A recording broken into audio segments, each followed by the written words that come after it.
And in studio tonight, very pleased to have with us from the Washington Times, Emily Miller.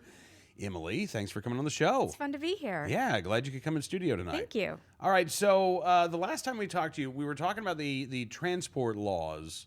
Not just owning a firearm, but you got to be able to transport your gun in Washington, D.C., at least to get out so you can go to the range, right? Right, if you want to practice. If you want to, or you yeah. can, shoot yourself in the foot at home one day.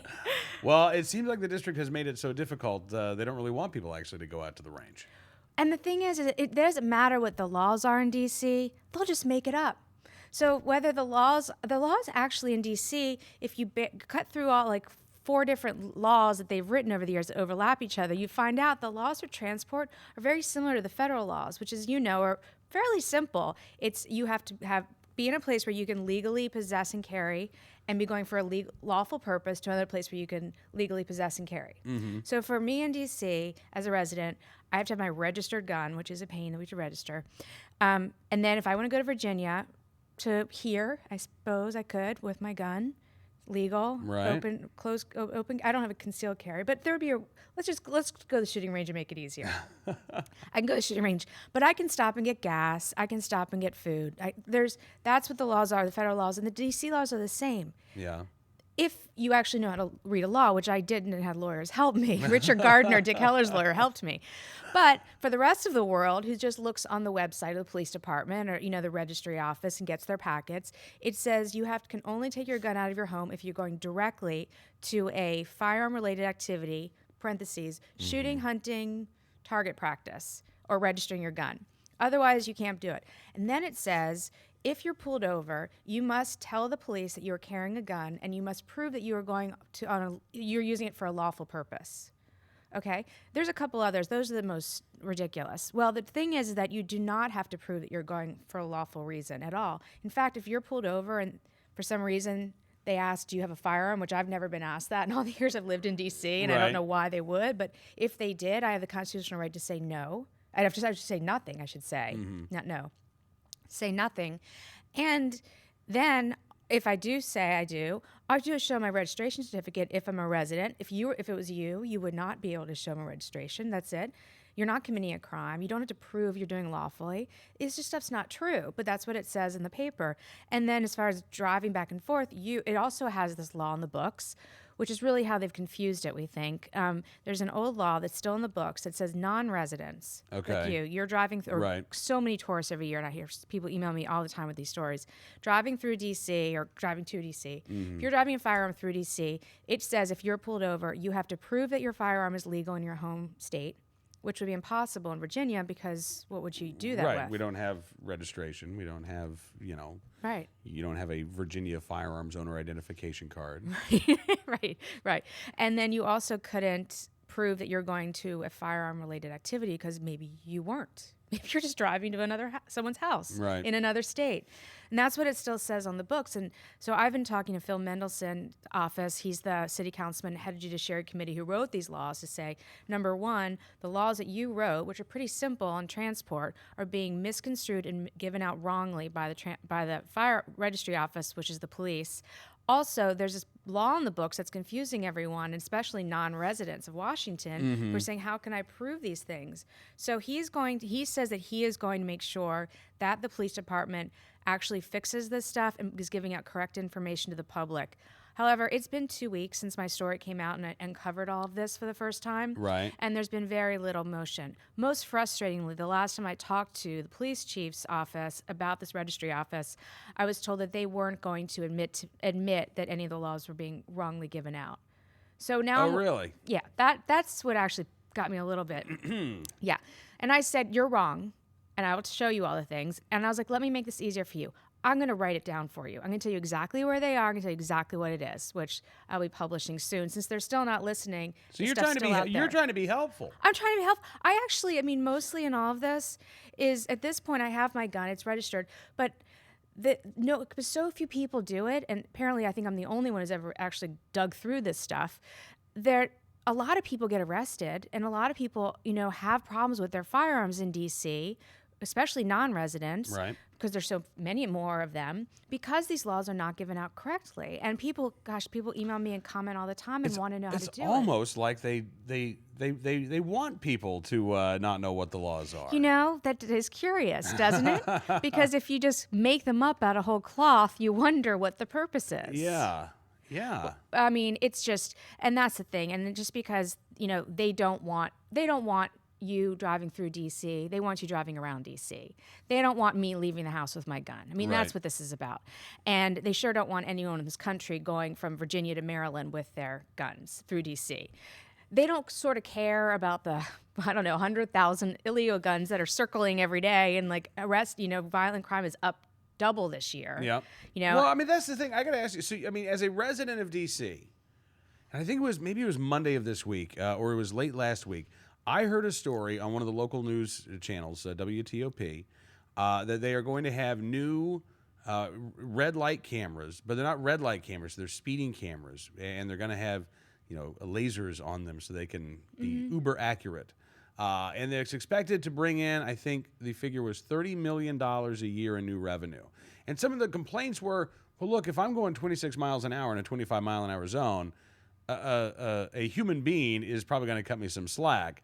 Right. A camera, on the other hand, is Right. going to take my picture and I'm going to get fined. So this is, it seems like, what the district is concentrating on in terms of law enforcement. Enforcing the laws to get money from people like you. Yeah. But, what's the clearance rate for armed robberies in Washington, D.C.? Just out of curiosity. Or the homicide clearance rate. It's funny you say that. Just recently, last week, they put out a press release showing all the recent violent crimes that they had solved. It was like 8 out of like 60. Right. Right. Right. I mean, it was ridiculous. And it was all the iPhone crimes. Oh, well, it was yeah. the really scary iPhone crimes. Right. And granted, they're with guns. You're being held up for the iPhone. But for some reason, those are the ones they're cracking these days. Yeah. Yeah. But yeah, oh no, I got in two of those speed tickets. They're $150, $125. I mean, this is outrageous. The city is very frustrating in a lot of ways.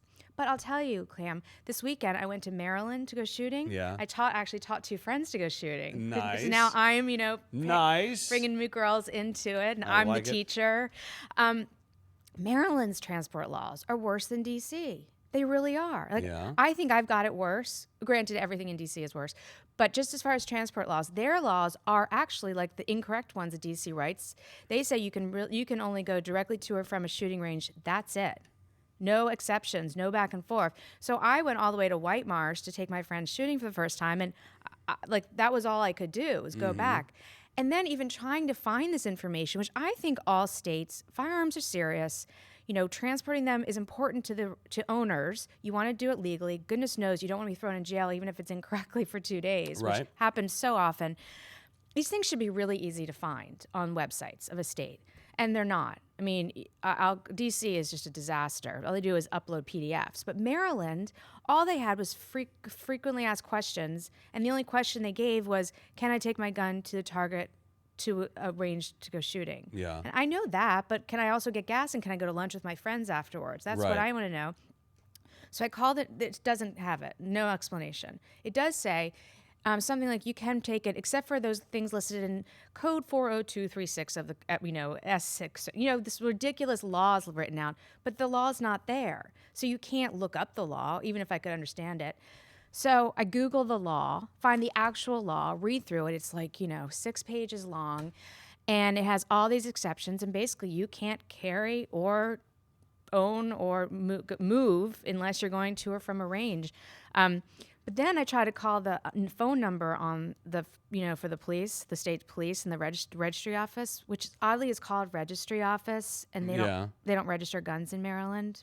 So I don't know why that one of those odd little things that goes on in these gun laws. But anyway, I called this number and I got 8 options of voicemail, and of those, none of them were helpful. transport law. So I chose handgun. Okay. And then I got 7 options. Nice. And all of those were automated, and none of those were transport. So I went back to the beginning, and I chose other, and they said you can talk to the head person. And it rang, and it rang, and it rang, and no one ever picked up. So that's the one thing I'm going to say from now on about DC registry office. They pick up the phone. They give you completely wrong information. But they answer. But they answer, and Maryland doesn't answer and doesn't give you any information. So in that sense, the Free State is falling behind D.C. Wow. Well, I mean, you're describing as well, not just Maryland's transport laws, but New Jersey's transport laws are that bad as well. I mean, if you are a gun owner in New Jersey and you have undergone the permit to purchase a pistol application process, which you have to do before you even can buy a pistol. You have to get the background check from the state police and everything. Like and a then driver's license. And then kind you of? get your certificate that entitles you to purchase a firearm, where you undergo another background check and things of that nature. Wow. After all of the hoops and hurdles that you jump through to become a gun owner, you can't stop for gas on your way to the range, or you can go to the range. You can go to a gun store to or from if you need to drop off your firearm for repair, Same instance. with Maryland. Yeah. But you better not stop and get a cup of coffee. Right. Better not stop to fill up. Better hope you don't have to go to the bathroom. Right. Because if you do, that's a crime. And it's a serious crime. Absolutely. We're not talking about the $125 speeding tickets you're getting in D.C. on camera. No, these are serious crimes. These are felonies in all these states. And what is so unbelievable is they spend so much time worrying about those of us who are law-abiding citizens, who are gun owners, who are so responsible that we actually spend the time researching these laws, being so careful. And then all the bad guys are out there just walking around with their guns anywhere. I mean, it's just such a waste of police resources, such a waste. I mean, these gun control laws are all wrongly focused. They're focused on the good guys, and the good guys aren't committing crimes. The guy who spent the time in New Jersey to get his permit, to pass the background checks, he's not going to Starbucks and shooting everyone up. I promise you. Yeah. Like, I'm not going to go to the Exxon station and start shooting. I mean, this is silly. I mean, let's focus on the people who are actually the criminals who are going to be shooting the guns. Well, and that's the thing. You again in Washington, D.C., you look at the lengthy criminal histories of a lot of individuals, and just as with most major metropolitan areas, with most rural areas, what you have are a small core of individuals who are committing multiple crimes and are committing a disparate number of violent crimes in the city. And when you look at their criminal records, what you find time and time again are chances to put these individuals behind bars, to throw the full weight of the law behind a prosecution. And instead you get plea bargains and you get plea deals and you get the revolving door of justice, and they're back out on the street. And I think if that happens enough, culturally what happens is a disregard and a disrespect for the law, because it doesn't ever really hurt the bad guys. There's no consequences. Absolutely. But those who want to be law-abiding, they don't want to have a criminal record of any kind on their books. And it's upsetting to people when I have several people who are embarrassed that, they get caught in D.C. transporting a gun. They forgot that it was, that they couldn't stop here. These silly things. And they're mortified that they have a felony record, because they have to take a plea. And, you're right. This is not the people who care about getting this long list of ads. And, it's gotten so out of control in D.C. As I said, violent crime is up double this year so far, which is terrifying, is that the use of firearms for the most menial things. I mean, it used to be you're using it for something serious, like some major robbery. Like I said, it's these iPhones they're going after, and on lighted streets. And I was reading all the crimes they've solved so far. Yeah. And cracked, I should say. And it's like tennis shoes and iPhones mostly. And it's just it's become the bad guys have become so careless, or so they just don't care. They don't care they're going to get caught. They don't care what happens, that they're using firearms on well-lit streets for something as small as an iPhone or a pair of shoes. I know. And you had the... But you know what? You could just yell at me loudly or threaten to hit me or use a knife. I'm definitely going to give you my iPhone. You don't need to bring a gun into this. Yeah, really. Well, but then, of course, in D.C., I can't have a gun on myself. Well, I was going to say, I'm shocked that they're actually committing armed robberies on the street, because D.C., supposedly the gun laws would prevent that from happening. The gun laws prevent it. D.C., as you know, D.C. and Illinois, the only place in the country that don't have any concealed carry rights, which I'm hoping very much to change, especially now that Maryland has ruled against their laws. But they're going to steal my iPhone. I just hope they don't shoot me is all I care about. Emily Miller with the Washington Times. Pleasure to have you in studio. Can't wait to do it again soon. Me too. Thank you.